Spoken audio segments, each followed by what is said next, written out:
ഒരു കിഡ്ക്ക sporty ലുക്കുള്ള i20 ആണ് ഞാൻ ഇന്ന് കൊണ്ടുവന്നിരിക്കുന്നത്. ഇത് 2017 മോഡൽ i20 എലൈറ്റ് എറ എന്ന് പറയുന്ന വേരിയൻ്റ് ആണ്. പെട്രോൾ മാനുവലാണ് വണ്ടി. 1,48,000 കിലോമീറ്റർ വണ്ടി ഓടിയിട്ടുണ്ട്. സെക്കൻഡ് ഓൺഷിപ്പിലാണ് നിൽക്കുന്നത്. ഇതിനകത്ത് ഇപ്പോൾ എക്സ്ട്രാ സ്കേർട്ടിങ് ചെയ്തിട്ടുണ്ട്. പിന്നെ ബാറ്റ്മാൻ ടൈപ്പ് മിറർ ആക്കിയിട്ടുണ്ട്. മുകളിൽ ഡ്യുവൽ ടോൺ ആക്കിയിട്ടുണ്ട്, ബ്ലാക്ക് ആക്കിയിട്ടുണ്ട്, ബാക്കിൽ സ്പോയിലർ ചെയ്തിട്ടുണ്ട്. അങ്ങനെ കുറച്ച് എക്സ്ട്രാ വർക്കും കാര്യങ്ങളൊക്കെ വണ്ടിയിൽ ചെയ്തിട്ടുണ്ട്. ഫീച്ചേഴ്സായിട്ട് പറയാനുള്ളത് ഇന്ത്യയിലേക്ക് വരുമ്പോൾ 2 ഡോർ പവർ വിൻഡോ ആണ് വരുന്നത്. പിന്നെ സെപ്പറേറ്റ് ആൻഡ്രോയിഡ് സിസ്റ്റം വിത്ത് റിവേഴ്സ് ക്യാമറ ചെയ്തിട്ടുണ്ട്. വേറെ എക്സ്ട്രാ ഒന്നും എടുത്തു പറയേണ്ട കാര്യങ്ങളില്ല. നേരെ ബാക്ക് സൈഡിലേക്ക് പോകുമ്പോഴും നോക്കിക്കോളൂ, നല്ല നീറ്റായിട്ട് തന്നെയാണ് കിടക്കുന്നത്, കുഴപ്പമൊന്നുമില്ല. ഓക്കെ, ടയർ കണ്ടീഷൻ പറയുകയാണെങ്കിൽ ഏകദേശം ഒരു 80% ഓടാനുള്ള ടയർ ബാക്കിൽ കിടപ്പുണ്ട്. ഫ്രണ്ടിൽ എന്ന് പറയുമ്പോൾ ഒരു ആവറേജ് ടയറാണ് കിടക്കുന്നത്. എന്നാലും കുഴപ്പമില്ല, ഓടാനുള്ള കണ്ടീഷനിലാണ് കിടക്കുന്നത്. ലോഗോ ഒക്കെ ഡീക്രോം ചെയ്തിട്ടുണ്ട്.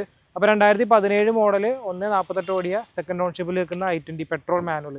ഇതിന് വില നമ്മൾ പറയുന്നത് 3,60,000 രൂപയാണ്. ഫിനാൻസ് ഒക്കെ ചെയ്യാൻ പറ്റും, നിങ്ങൾക്ക് ലോൺ സൗകര്യം അവൈലബിൾ ആണ്. അപ്പോൾ വണ്ടി ഉള്ളത് എറണാകുളം ജില്ലയിൽ കളമശ്ശേരിയിലാണ്. താല്പര്യമുള്ളവർ കോൺടാക്ട് ചെയ്യാം കേട്ടോ.